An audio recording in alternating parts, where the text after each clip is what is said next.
Camp fire के पास सुनाई जाने वाली कहानियों से लेकर रूह कंपा देने वाले नॉवेल्स तक भूत सदियों से इंसानी कल्पना को मोहित करते रहे हैं। अक्सर अधूरे काम या दुखद मौत से जुड़े ये रहस्यमय प्राणी जीवितों और अज्ञात दुनिया के बीच की खाई को पाटते हैं। भले ही आत्मा अच्छी हो या बुरी, उससे मिलने की संभावना हमारी रीढ़ की हड्डी को हिला देती है और हमारे अंदर एक अतृप्त जिज्ञासा जगाती है। भूतों के साथ स्थायी आकर्षण, अज्ञात के हमारे सहज डर और मृत्यु के बाद क्या होता है, यह समझने की हमारी इच्छा से उपजा है। पूरे इतिहास में दुनिया भर की संस्कृतियों ने आत्माओं और मृत्यु के बाद के जीवन के आसपास जटिल विश्वास प्रणालियों का विकास किया है। ये मान्यताएं कुछ को सांत्वना देती हैं और दूसरों की कल्पनाओं को हवा देती हैं, भूतिया कहानियों और मुलाकातों के चक्र को बनाए रखती हैं। हम उन पर विश्वास करें या न करें, भूत मानव कहानी कहने का एक व्यापक तत्व बने हुए हैं और अलौकिक के साथ हमारे स्थायी आकर्षण का प्रमाण है। ये हमें हमारी अपनी मृत्यु दर की याद दिलाते हैं और साथ ही साथ हमारी समझ से परे एक दुनिया की संभावना की ओर इशारा करते हैं। जैसे जैसे हम भूतों के रहस्य में उतरते हैं, हमें इस विषय पर खुले दिमाग और संदेह की एक स्वस्थ खुराक के साथ संपर्क करना चाहिए। दुनिया भर की संस्कृतियों ने भूतों और मृत्यु के बाद के जीवन के बारे में विविध और अक्सर विपरीत मान्यताओं का विकास किया है। कुछ संस्कृतियों में भूतों को पितृ आत्माओं के रूप में सम्मानित किया जाता है, जो मार्गदर्शन और सुरक्षा प्रदान करते हैं। इन संस्कृतियों में यह माना जाता है कि मृतक रिश्तेदारों की आत्माएं अपने परिवारों के साथ रहती हैं और उनकी देखभाल करती है। वे अपने प्रियजनों को जीवन के महत्वपूर्ण निर्णयों में मार्गदर्शन और समर्थन प्रदान करती हैं। परिवार मृतक रिश्तेदारों का सम्मान करने और उनका आशीर्वाद लेने के लिए अपने घरों में मंदिर बनवा सकते हैं। इन मंदिरों में नियमित रूप से पूजा और प्रसाद चढ़ाने की परंपरा होती है, जिससे परिवार और पूर्वजों के बीच एक मजबूत संबंध बना रहता है। अन्य संस्कृतियां भूतों को भय और संदेह की दृष्टि से देखती हैं। उनका मानना है कि वे जीवितों को नुकसान पहुंचाने में सक्षम दुष्ट संस्थाएं हैं। इन भूतों को अक्सर अज्ञात और खतरनाक माना जाता है, जो लोगों को डराने और नुकसान पहुंचाने के लिए प्रकट होते हैं। इन आत्माओं को अक्सर अधूरे काम, दुखद मौत या बदला लेने की इच्छा से जोड़ा जाता है। यह माना जाता है कि ये आत्माएं तब तक शांति नहीं पाती जब तक उनका अधूरा काम पूरा नहीं हो जाता या उनकी इच्छाएं पूरी नहीं हो जाती। इन बेचैन आत्माओं को शांत करने और उन्हें प्रतिशोध लेने से रोकने के लिए लोग अनुष्ठान कर सकते हैं या कुछ स्थानों से बच सकते हैं। इन अनुष्ठानों में अक्सर विशेष मंत्र, प्रसाद और धार्मिक क्रियाएं शामिल होती हैं, जो आत्माओं को शांति प्रदान करने के लिए की जाती है। उदाहरण के लिए जापान में यूरेई की अवधारणा प्रचलित है। यूरेई को उन आत्माओं के रूप में देखा जाता है जो अपने जीवन में किसी न किसी प्रकार की हिंसा या अन्याय का शिकार हुई होती है। यूरेई तामसिक आत्माएं हैं, जिनके बारे में कहा जाता है कि जब तक उन्हें शांति नहीं मिल जाती, तब तक वे विशिष्ट स्थानों या व्यक्तियों को परेशान करते हैं। यह माना जाता है कि यूरेई की आत्माएं सफेद कपड़े पहनती हैं और उनके लंबे काले बाल होते हैं। इन आत्माओं को अक्सर पारंपरिक जापानी कला और साहित्य में दर्शाया जाता है, जो जापानी समाज में भूतों के सांस्कृतिक महत्व को दर्शाता है। यूरेई की कहानियां और चित्रण जापानी लोक कथाओं और धार्मिक मान्यताओं का एक महत्वपूर्ण हिस्सा है। इसके विपरीत कई अफ्रीकी संस्कृतियों में पूर्वजों को उनके जीवित वंशजों के जीवन में सक्रिय भूमिका निभाने वाला माना जाता है। उन्हें रक्षक और मार्गदर्शक के रूप में देखा जाता है, जो ज्ञान और समर्थन प्रदान करते हैं। पूर्वजों की आत्माओं को परिवार के सदस्यों के जीवन में महत्वपूर्ण घटनाओं और निर्णयों में शामिल माना जाता है। उन्हें रक्षक और मार्गदर्शक के रूप में देखा जाता है, जो ज्ञान और समर्थन प्रदान करते हैं। परिवार अनुष्ठानों और प्रसादों के माध्यम से अपने पूर्वजों से सलाह ले सकते हैं, जरूरत के समय उनका मार्गदर्शन मांग सकते हैं। यह विश्वास है कि पूर्वजों की आत्माएं अपने परिवारों की भलाई के लिए हमेशा तत्पर रहती हैं।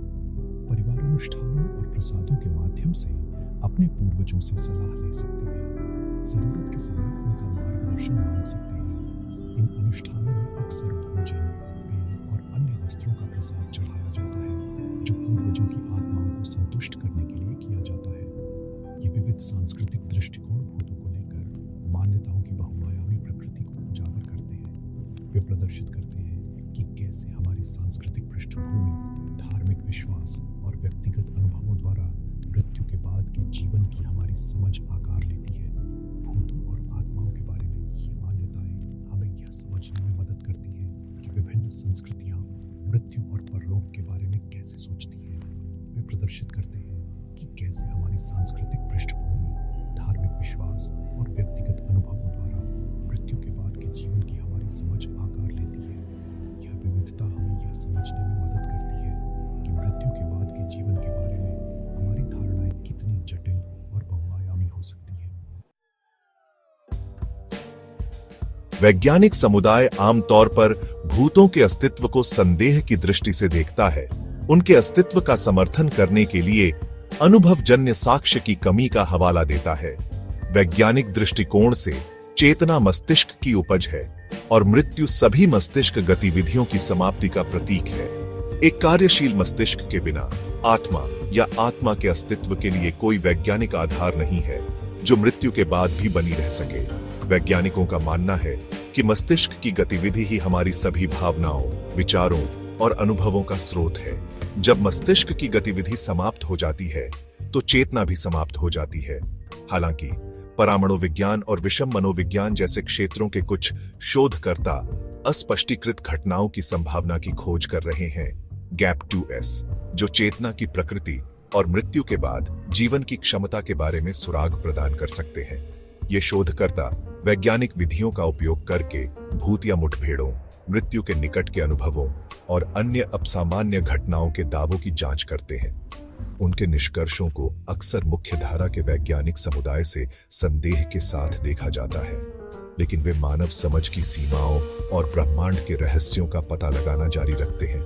कुछ वैज्ञानिकों का प्रस्ताव है कि विद्युत चुंबकीय क्षेत्र या इंफ्रासाउंड, जो कम आवृत्ति वाली ध्वनियां हैं जिन्हें मनुष्य नहीं सुन सकते हैं, कुछ रिपोर्ट किए गए भूत या अनुभवों के लिए जिम्मेदार हो सकते हैं। विद्युत चुंबकीय क्षेत्र मस्तिष्क की गतिविधि में हस्तक्षेप कर सकते हैं और मतिभ्रम पैदा कर सकते हैं, जबकि इंफ्रासाउंड बेचैनी, चिंता और यहां तक कि मतिभ्रम की भावना पैदा कर सकता है। जबकि ये वैज्ञानिक स्पष्टीकरण कुछ रिपोर्ट किए गए भूत देखे जाने का कारण बता सकते हैं, वे सभी अपसामान्य घटनाओं की व्याख्या नहीं करते हैं। भूतों के अस्तित्व और चेतना की प्रकृति पर बहस एक जटिल और अनसुलझा मुद्दा बना हुआ है। कुछ लोग मानते हैं कि भूतों के अस्तित्व को पूरी तरह से खारिज करना जल्दबाजी होगी, क्योंकि हमारे पास अभी भी बहुत कुछ सीखना बाकी है।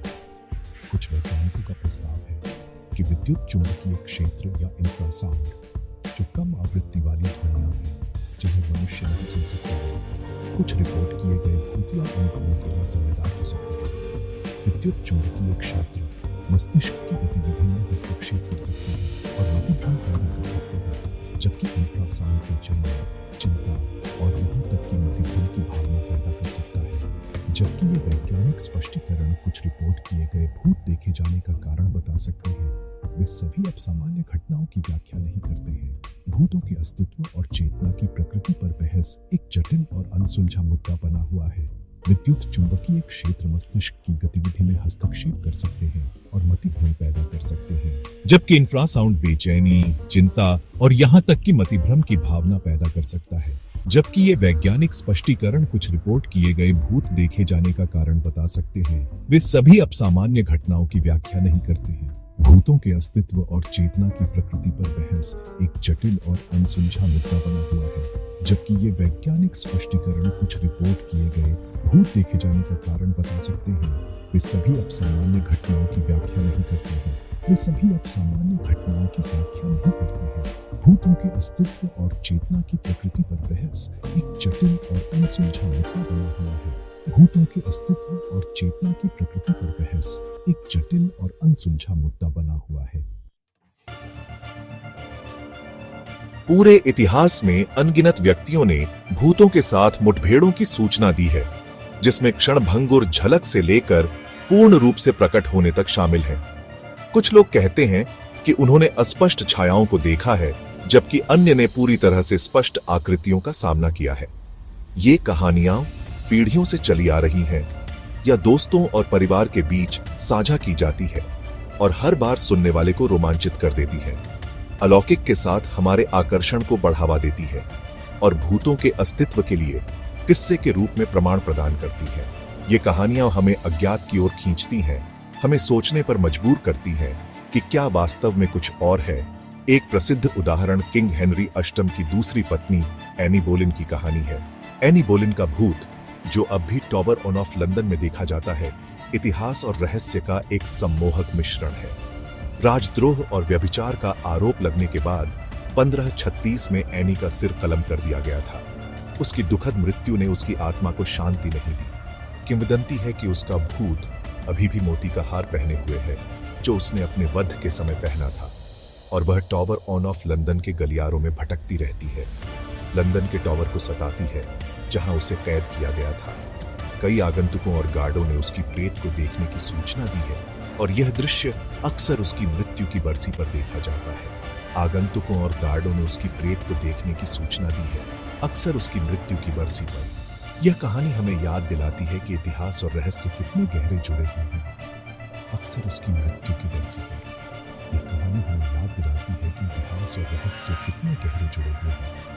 एक और प्रसिद्ध भूतों की कहानी नॉरफॉक, इंग्लैंड में रेनबो हॉल की ब्राउन लेडी की है। यह कहानी भी उतनी ही रहस्यमय और रोमांचक है। 1936 में दो फोटोग्राफरों ने एक भूतिया आकृति की तस्वीर खींची जो सीढ़ियों से नीचे उतर रही थी। यह तस्वीर आज भी भूतों के अस्तित्व के सबसे प्रसिद्ध प्रमाणों में से एक मानी जाती है। माना जाता है कि यह आकृति लेडी डोरोथी वॉलपोल का भूत है, जिसके बारे में कहा जाता है कि 18वीं शताब्दी में रहस्यमय परिस्थितियों में मरने के बाद वह हॉल को सताती थी। जिसके बारे में कहा जाता है कि 18वीं शताब्दी में रहस्यमय परिस्थितियों में मरने के बाद वह हॉल को सताती थी। उसकी कहानी को आकर्षित किया और आज भी रहस्यमय है। तस्वीर जिसे कई लोग प्रमाणिक मानते हैं, भूतों के अस्तित्व के सबसे सम्मोहक साक्ष्यों में से एक है। तस्वीर आज भी लोगों को हैरान करती है और भूतों के अस्तित्व पर बहस को जीवित रखती है। भूतों के अस्तित्व के सबसे सम्मोहक साक्ष्यों में से एक है। तस्वीर आज भी लोगों को हैरान करती है और भूतों के अस्तित्व पर बहस को जीवित रखती है। जबकि अक्सर लोग कहते हैं कि परिस्थिति में कल्पना कर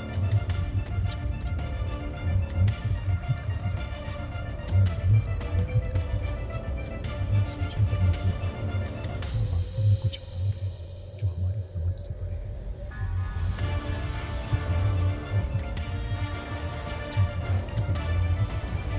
और शायद कुछ चीज़ों को